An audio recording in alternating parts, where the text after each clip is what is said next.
Video में हम बात कर रहे थे कि हमने देखा कि पॉपुलेशन है, तो पॉपुलेशन की जो ग्रोथ हो रही है या पॉपुलेशन चेंज हो रही है, कौन सा फैक्टर डिटरमाइन कर रहा है? 3 चीज़ें। ये हमने क्लास 8 में भी पढ़ी थी। पहला तो है बर्थ रेट, कितने लोग पैदा होते हैं, कितनों की डेथ होती है, और माइग्रेशन मैंने एक जगह से दूसरी जगह, जैसे माइग्रेशन मैं कहूँ कि नानकपता में आए हुए पंजाबी माइग्रेट है, जो ये पाकिस्तान से आए थे पार्टीशन के समय में, या यहाँ पे नानकपता में ज़्यादातर पहाड़ी माइग्रेट है, पहाड़ों से आए हैं, ठीक है। तो इसको बोलते हैं माइग्रेशन, एक जगह से दूसरी जगह जाना, बर्थ रेट और डेथ रेट। अगर इस कॉन्सेप्ट को हम समझें, जो कि हमने 8th में भी समझा था, बर्थ रेट का मतलब is the number of the live birth पर 1000 पर्सन इन ए ईयर। इसका मतलब है कि एक साल में कितने लोग पैदा होते हैं 1000 लोगों पे। अगर आपके गांव में 1000 लोग हैं, अगर 1000 में से एक साल में आपके गांव में अगर 100 बच्चे हुए तो आपकी बर्थ रेट 100 हो जाएगी।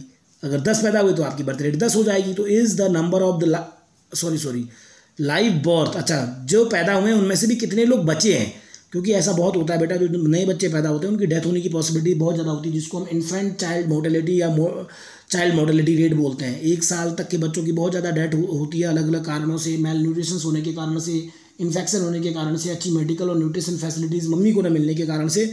2000 में से कितने बच्चे जिंदे हैं, और डेथ रेट का मतलब है नंबर ऑफ द डेथ पर 1000 पर्सन इन ए ईयर। एक साल में जो आपके गांव में 1000 लोग हैं आपके एरियाज़ में, उनमें से कितने की डेथ हुई। अब आप देखिए बर्थ रेट और डेथ रेट में क्या रिलेशनशिप है।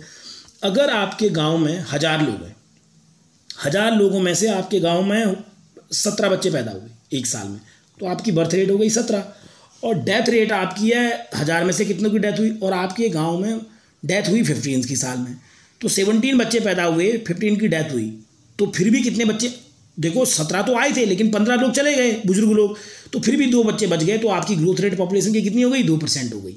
अगर इन 2 लोगों में से 2 लोग पता चला पंजाब से या उत्तराखंड के पहाड़ी एरिया से आपके एरिया में आ गए आपके गांव में, तो फिर आपकी ग्रोथ रेट बढ़ जाएगी, वो 4% हो जाएगी। समझ में आया आपको? तो बर्थ रेट और डेथ रेट, अगर बर्थ रेट और डेथ रेट बराबर है, 17 बच्चे पैदा हुए, 17 ही साल में लोगों की डेथ हो गई, तो बराबर हो गई आपकी, ठीक है। और आपके बच्चे 17 पैदा हुए, डेथ 20 की हो गई, तो आपकी जो पॉपुलेशन ग्रोथ है माइनस में चली जाएगी, ठीक है। तो बर्थ रेट और डेथ रेट को हम देखने की कोशिश करते हैं बेटा। ये है 1990 में, जब अंग्रेज भारत में थे, उस समय देखो बहुत बच्चे पैदा होते थे, इसीलिए हमारे दादाजी लोगों के सुनने में आया हुआ, पूछना दादाजी के 5 भाई थे, 7 भाई बहन थे, और इतने लोग होते थे, और डेथ रेट भी इतनी थी, मरते भी इतने डेथ थे। लेकिन अब हम जब बेटा यहाँ पे आए हैं, तो हमारी क्या है, बर्थ रेट कम हो गई है। हमारे यहाँ 10 है, यानी 1000 में से 10 पैदा हो रहे हैं, लेकिन मरने वालों की संख्या भी क्या है आपकी, उसी हिसाब से मरने वालों की संख्या भी पहले बहुत ज़्यादा थी, पहले 50 मर रहे थे, मरते मरते भी हम लोग कम आ गए, ठीक है। सॉरी मैंने गलत बता दिया। डेथ रेट आपकी है नीचे वाली और बर्थ रेट है ऊपर वाली, ठीक है। बर्थ रेट आपकी, अगर 90s में आप 50 बच्चे पैदा हो रहे थे 1000 में, ठीक है, और जब देश आज़ाद हुआ तब आपके बच्चे पैदा हो रहे थे 40, और आज जहां हम खड़े हैं लगभग 2001 के करीब में दिखा रखा है कि आपकी जो बर्थ रेट है, आपके यहाँ बच्चे पैदा होते हैं कितने, लगभग 22-23 बच्चे पैदा होते हैं 1000 में से साल में। और लेकिन डेथ कितनी होती है, जब देश बेटा 1990 के करीब में 40 लोगों की डेथ होती थी साल में, अब ये डेथ रेट कम होते जा रही है। देखो अब कितनी हो गई, अब सिर्फ 10 लोगों की डेथ हो रही है, दिखा रहा है 10 लोग, अब ये बिल्कुल ये लाइन बराबर जा रही है। इसका मतलब अच्छी मेडिकल फैसिलिटी, अच्छा न्यूट्रिशन, अच्छी हेल्थ, सारी चीज़ें मिल रही हैं, जिसके कारण से आपके यहाँ डेथ कम हो रही है। तो बच्चे तो ज़्यादा पैदा हो रहे हैं, पहले की तुलना में बच्चे भी कम पैदा हो रहे हैं। पहले 50 थे, अब आपके बच्चे कितना पैदा हो रहे हैं, 22, लेकिन अब डेथ भी लोगों की कम हो रही है, इसलिए आपकी पॉपुलेशन ग्रोथ रेट बनी हुई है, ठीक है। समझ में आया? अगर ये दोनों बराबर होंगे तब जाके तो हम कहेंगे कि पैदा भी उतना हो रहा है, डेथ भी उतनी है, पॉपुलेशन तो हम कहते हैं कि बराबर है। माइग्रेशन एक बहुत इंपॉर्टेंट कंपोनेंट है, जिसके बारे में हमने क्लास 8 में भी पढ़ा था। Migration is a movement of the people across the regions and the territories. बेटा अक्रॉस द रीजन्स, माइग्रेशन, पहाड़ से लोग तराई एरिया में आ गए, जहाँ हम रहते हैं नानापता वाले रीजन में, तराई में पॉपुलेशन बढ़ गई। दिल्ली में, मुंबई में कहाँ के लोग हैं, सब बाहर के लोग हैं। बड़े शहरों में माइग्रेशन होने के कारण आबादी ज़्यादा बढ़ती है, तो माइग्रेशन है movement of the people across the region and the territory, इसको बोलते हैं migration. Migration can be internal, देश के अंदर भी हो सकता है, इंटरनेशनल, जैसे अमेरिका में ज़्यादातर लोग बाहर से आए हैं, ठीक है, वहाँ के मूल निवासी तो खत्म हो गए, वो हम पढ़ेंगे 10th में क्या रीजन हुआ। तो इसीलिए अमेरिका को कहते हैं लैंड ऑफ अपॉर्चुनिटीज़। दुनिया भर के लोग, आप भी पढ़ने के लिए, जॉब करने के लिए अमेरिका जाएंगे तो माइग्रेशन होगा। आपके और हमारे बहुत सारे रिलेटिव अमेरिका या कनाडा में बसे हैं, तो माइग्रेशन भी पॉपुलेशन पर डिटरमाइन करता है। इन 2 फैक्टरों में से अगर एक फैक्टर में माइग्रेशन ऐड हो जाए, तो अगर लोग ज़्यादा चले जाएँ तो वहाँ आबादी कम हो जाएगी। पहाड़ों की आबादी कम हो गई है, क्योंकि पहाड़ से लोग जॉब के लिए, पढ़ाई के लिए नीचे आ गए हैं, लेकिन यहाँ तराई में बढ़ गई है क्योंकि लोग यहाँ ज़्यादा आ गए हैं।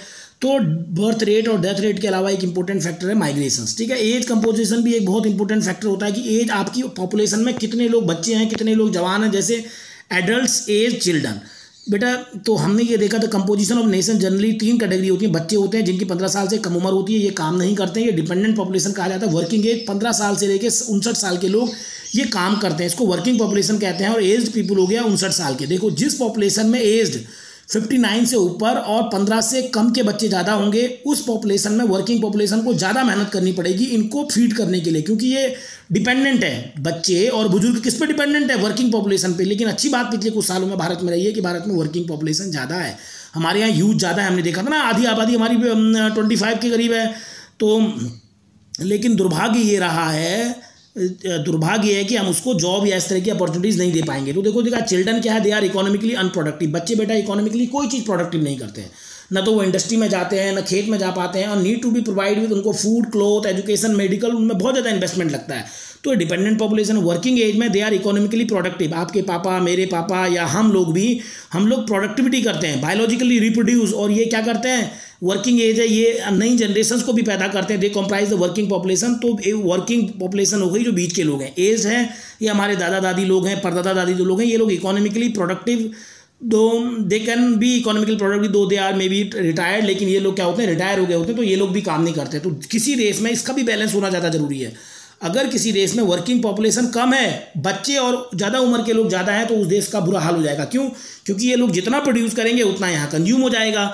तो वर्किंग पॉपुलेशन के बिना भी इंडस्ट्रियल सेटअप, जैसे जापान में प्रॉब्लम क्या हुई है, वहाँ लोगों की डेथ कम हो रही है। क्यों? क्योंकि हेल्थ फैसिलिटीज अच्छा है, तो उसके कारण से एज लोग ज़्यादा होने के कारण वर्किंग को ज़्यादा काम करना पड़ रहा है इनके लिए। तो इनका बैलेंस होना भी पॉपुलेशन में बहुत जरूरी है। तीसरा है सेक्स रेशियो। सेक्स रेशियो है कि नंबर ऑफ द फीमेल 1000 पुरुषों पे कितने हैं। देखिए ये सेक्स रेशियो बड़ा मैटर करता है। एक आइडियल सोसाइटी में मेल और फीमेल बराबर होने चाहिए। भारत में क्योंकि हमें पता है कि हम अल्ट्रासाउंड करने के बाद लड़कियों को, हमने करोड़ों लड़कियों को माँ के गर्भ में ही, वोम में ही मार दिया गया है, जिसको हम एबॉर्शंस कराने के बाद। तो सेक्स रेशियो क्या है, 1951 में 1000 पे 946 होते। अगर 1000 लड़कियाँ हैं तो 946,000 पे गर्ल्स होती थी। ये 941, 930, धीरे धीरे जितना जब तक टेक्नोलॉजी आई 935 और 1991 तक इकोनॉमिकल रिफॉर्म तक बेटा 929 हो गई, यानी इतनी लड़कियां कम थी। 2001 में ये 933 है, अब जरा सा सुधरा है 940, यानी 60 गर्ल्स कम है in compare of the 1000 boys के। तो 1000 बॉयज़ हैं तो गर्ल्स कम है। तो ये सेक्स रेशियो हमारे यहाँ लड़की को अनफेवरेबल ट्रीट करते हैं, हम लोग उनको गर्भ के ही अंदर मार देते हैं। तो ये हमारी सोसाइटी की सच्चाई है। तो उसके कारण से सेक्स रेशियो का एक इशूज है।